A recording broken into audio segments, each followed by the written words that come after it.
Hey, Chicago. Hello, Chicago.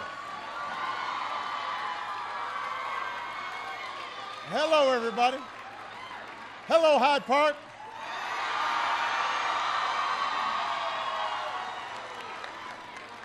It is good to be home. It is good to be home. Everybody have a seat. Y'all relax. It's just me. Y'all know me. It is good to be back home. A couple people I want to acknowledge. First of all, I want to thank your mayor, my great friend, Rahm Emanuel, for his outstanding leadership of the city and his kind introduction.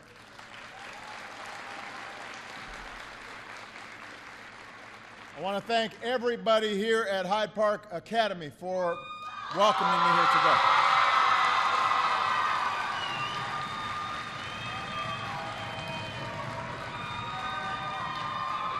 I want to acknowledge your principal and your assistant principal, although they really make me feel old because when I saw them, where are they? Where are they? Stand up, stand up. See? They are doing outstanding work. We're very, very proud of them, but you do make me feel old. Sit down. A couple other people I want to acknowledge. Governor Pat Quinn is here doing great work down in Springfield. My great friend and senior Senator Dick Durbin is in the house. Congressman Bobby Rush is here. We're in his district. Attorney General and former seatmate of mine when I was in the state Senate, Lisa Madigan.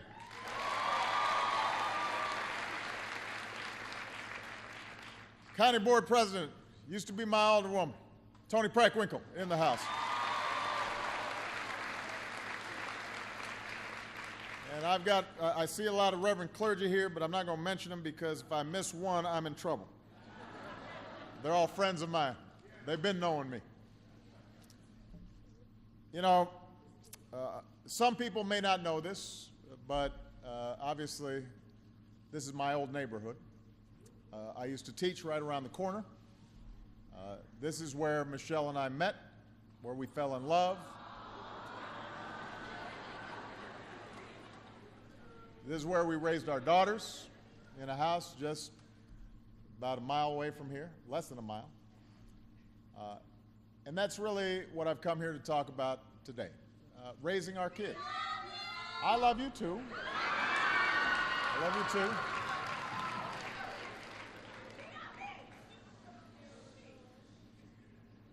I'm here to make sure that we talk about and then work towards giving every child every chance in life, building stronger communities and new ladders of opportunity that they can climb into the middle class and beyond. And most importantly, keeping them safe from harm. You know, Michelle was born and raised here, a proud daughter of the South Side.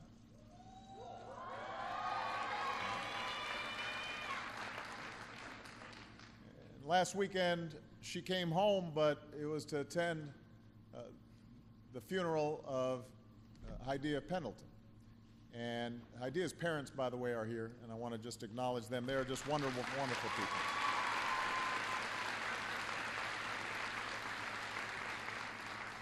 And as you know, this week in my State of the Union, I talked about Hydea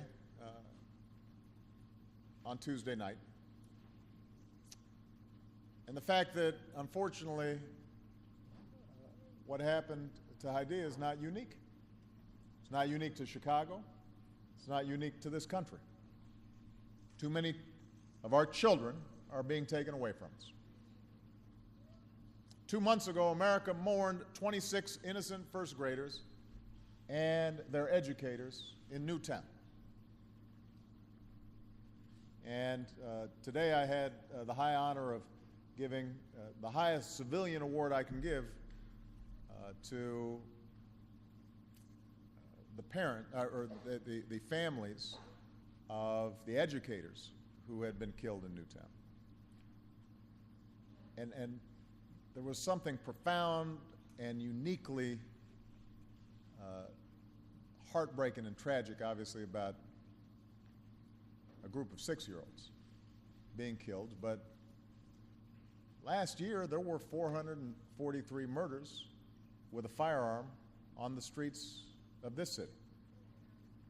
And 65 of those victims were 18 and under. So that's the equivalent of a Newtown every 4 months. And that's precisely why the overwhelming majority of Americans are asking for some common sense proposals to make it harder for criminals to get their hands on a gun.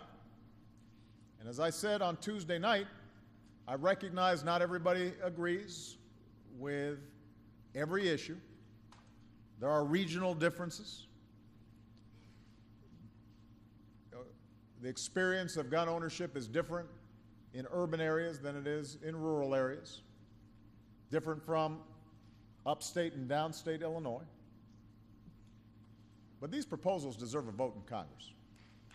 They deserve a vote. They deserve a vote.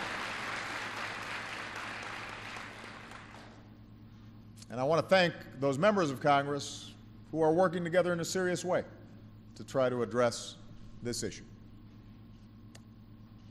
But I've also said no law or set of laws can prevent every senseless act of violence in this country. When a child opens fire on another child, there's a hole in that child's heart that government can't fill. Only community and parents and teachers and clergy can fill that hole.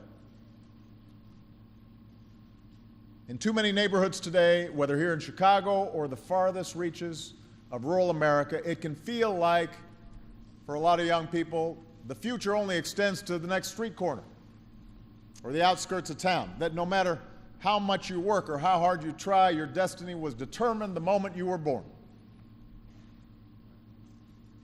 There are entire neighborhoods where young people, they don't see an example of somebody succeeding.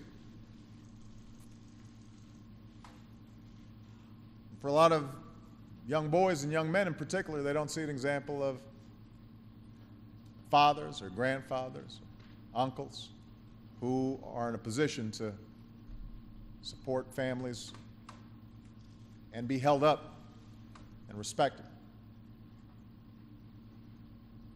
And so that means that this is not just a gun issue. It's also an issue of the kinds of communities that we're building. And for that, we all share responsibility as citizens to fix it. We all share a responsibility to move this country closer to our founding vision that no matter who you are or where you come from, here in America, you can decide your own destiny. You can succeed if you work hard and fulfill your responsibilities.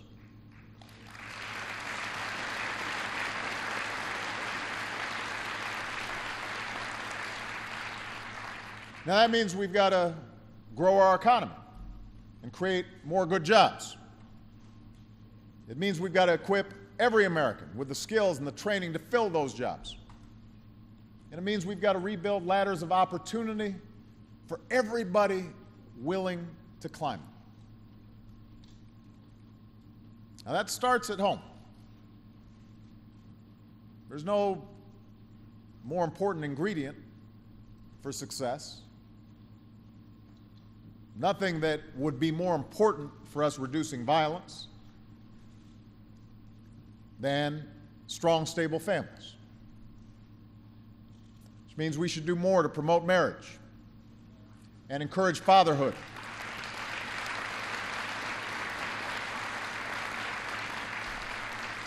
You know, don't get me wrong, as the son of a single mom who gave everything she had to raise me with the help of my grandparents, you know, I turned out okay.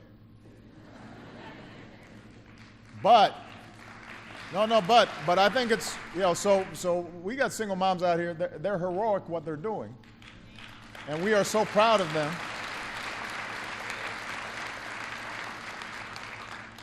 But at the same time, I wish I'd had a father who was around and involved. Loving, supportive parents. And by the way, that's all kinds of parents. That includes foster parents, and that includes grandparents and extended families. It includes gay or straight parents. Those parents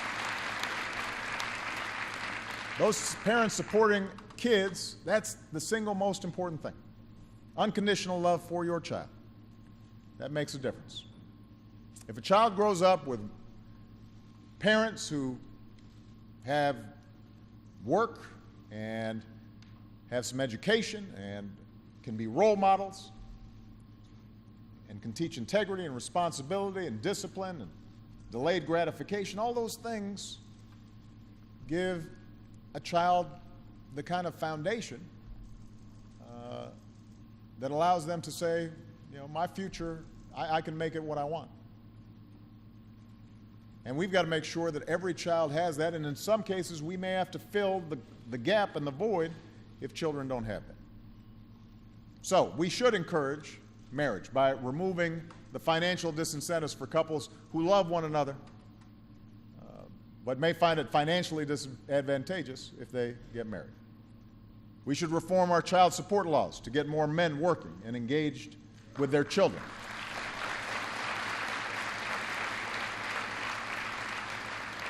And my administration will continue to work with the faith community and the private sector this year on a campaign to encourage strong parenting and fatherhood, because what makes you a man is not the ability to make a child, it's the courage to raise one.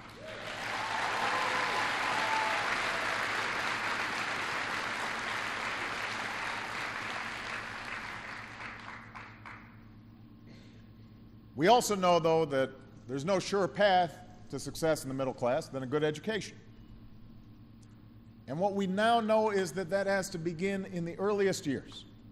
Study after study shows that the earlier a child starts learning, the more likely they are to succeed, the more likely they are to do well at Hyde Park Academy, the more likely they are to graduate, the more likely they are to get a good job, the more likely they are to form stable families, and then be able to raise children themselves who get off to a good start. Chicago already has a competition, thanks to what the mayor is doing, that rewards the best preschools in the city. So Rahm has already prioritized this. But what I've also done is say, let's give every child across America access to high-quality public preschool. Every child, not just some.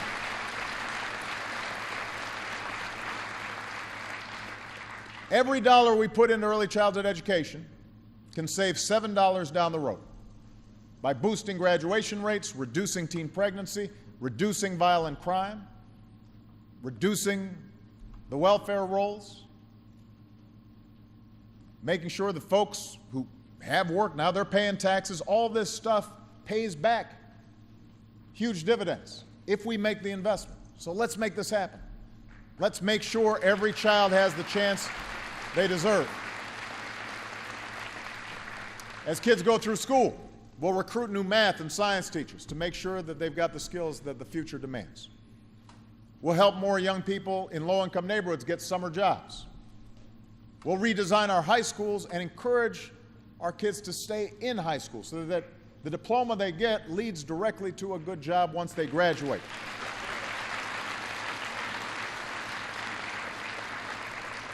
Right here in Chicago, 5 new high schools have partnered with companies and community colleges to prepare our kids with the skills that businesses are looking for right now. And your College to Careers program helps community college students get access to the same kinds of real-world experience. So we know what works. Let's just do it in more places. Let's reach more young people. Let's give more kids a chance. So we know how important families are. We know how important education is. We recognize that government alone can't solve these problems of violence and poverty, that everybody has to be involved. But we also have to remember that the broader economic environment of communities is critical as well. For example, we need to make sure that folks who are working now, often in the hardest jobs, see their work rewarded with wages that allow them to raise a family without falling into poverty.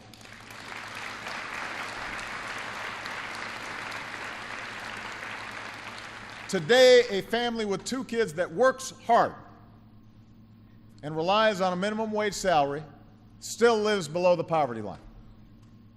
That's wrong, and we should fix it. We should reward an honest day's work with honest wages, and that's why we should raise the minimum wage to $9 an hour and make it a wage you can live on.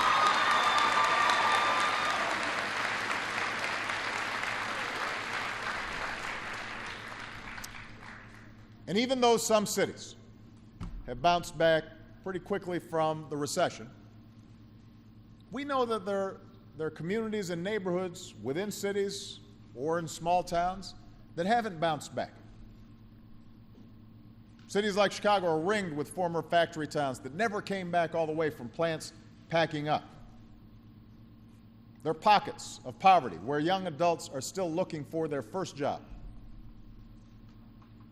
And that's why on Tuesday I announced, and that's part of what I want to focus on here in Chicago and across the country, is my intention to partner with 20 of the hardest hit communities in America to get them back in the game.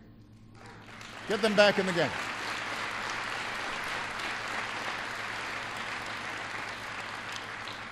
First of all, we'll work with local leaders to cut through red tape and improve things like public safety and education and housing. And we'll bring all the resources to bear in a coordinated fashion so that we can get that tipping point where suddenly a community starts feeling like things are changing and we can come back. Second of all, if you're willing to play a role in a child's education, then we'll help you reform your schools. We want to see more and more partnerships of the kind that Rahm is trying to set up. Third, we're going to help bring jobs and growth to hard-hit neighborhoods by giving tax breaks to business owners who invest and hire in those neighborhoods.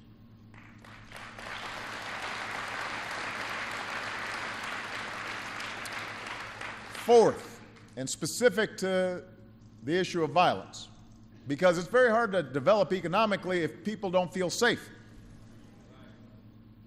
If they don't feel like they can walk down the street and shop at a store without getting hit over the head or worse, then commerce dries up, businesses don't want to locate, families move out, you get into the wrong cycle. So we're going to target neighborhoods struggling to deal with violent crime and help them reduce that violence in ways that have been proven to work. And I know this is a priority of your mayors. It's going to be a priority of mine. And finally, we're going to keep working in communities all across the country, including here in Chicago, to replace run-down public housing that doesn't offer much hope or safety with new, healthy homes for low and moderate income families. And here in Woodlawn, you've seen some of the progress that we can make when we come together to rebuild our neighborhoods and attract new businesses and improve our schools. Woodlawn's not all the way where it needs to be, but thanks to wonderful institutions like Apostolic Church, we've made great progress. So we want to help more communities follow your example. And let's go even farther by offering incentives to companies that hire unemployed Americans who've got what it takes to fill a job opening, but they may have been out of work so long that nobody's willing to give them a chance right now. Let's put our people back to work rebuilding vacant homes in need of repair. Young people can get experience, apprenticeships, learn a trade, and we're removing blight from our community. You know, if we gather together what works, we can extend more ladders of opportunity for anybody who's working to build a strong middle-class life for themselves. Because in America, your destiny shouldn't be determined by where you live, where you were born.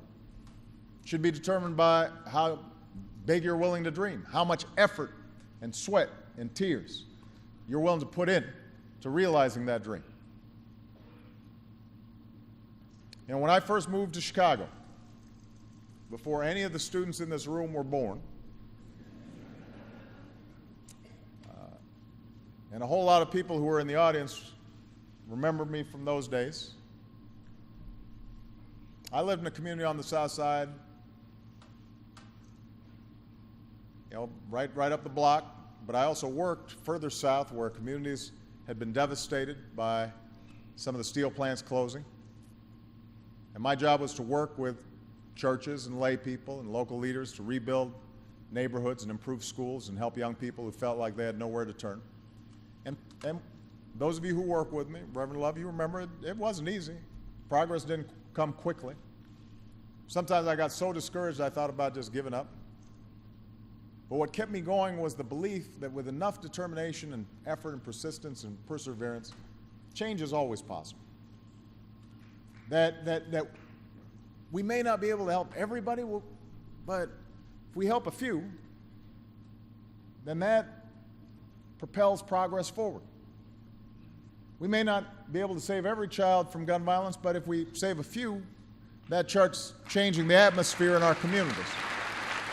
We may not be able to get everybody a job right away, but if we get a few folks a job, then everybody starts feeling a little more hopeful and a little more encouraged. Neighborhood by neighborhood, one block by one block, one family at a time.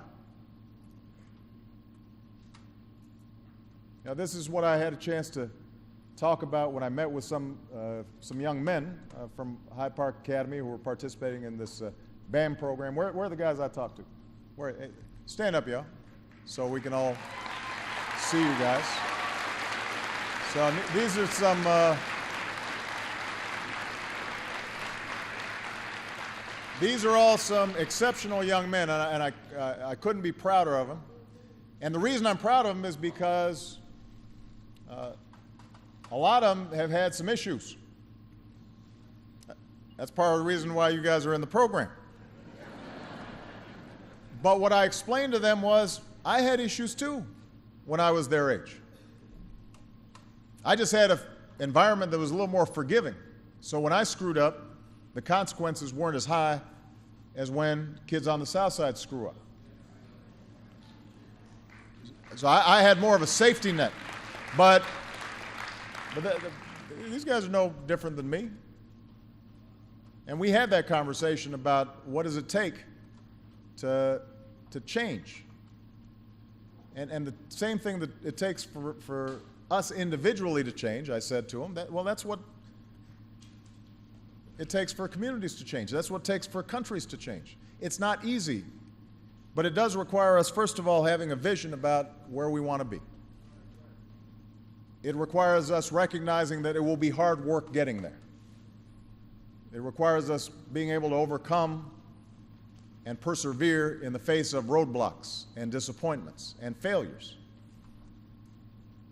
It requires us reflecting internally about who we are and what we believe in, and facing up to our own fears and insecurities, and admitting when we're wrong.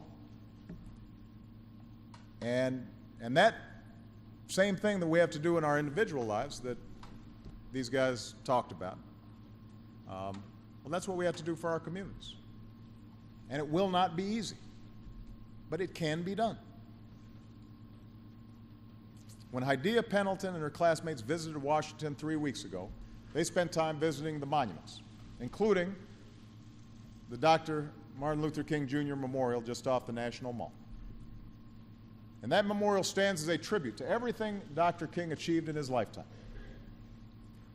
But it also reminds us of how hard that work was and how many disappointments he experienced. He was here in Chicago fighting poverty, and just like a lot of us, there were times where he felt like he was losing hope. So in some ways, that memorial is a testament not to work that's completed, but it's a testament to the work that remains unfinished. His goal was to free us not only from the shackles of discrimination, but from the shadow of poverty that haunts too many of our communities. The self-destructive impulses and the mindless violence that claims so many lives of so many innocent young people. These are difficult challenges. No solution we offer will be perfect, but perfection has never been our goal. Our goal has been to try and make whatever difference we can. Our goal has been to engage in the hard but necessary work of bringing America one step closer to the nation we know we can be. And if we do that, if we're striving with every fiber of our being to strengthen our middle class, to extend ladders of opportunity for everybody who's trying to, as hard as they can, to create a better life for themselves, if we do everything in our power to keep our children safe from harm, if we're fulfilling our obligations to one another and to future generations, if we make that effort, then I'm confident that we will write the next great chapter in our American story. I'm not going to be able to do it by myself, though. Nobody can. We're going to have to do it together. Thank you, everybody. God bless you. God bless the United States of America.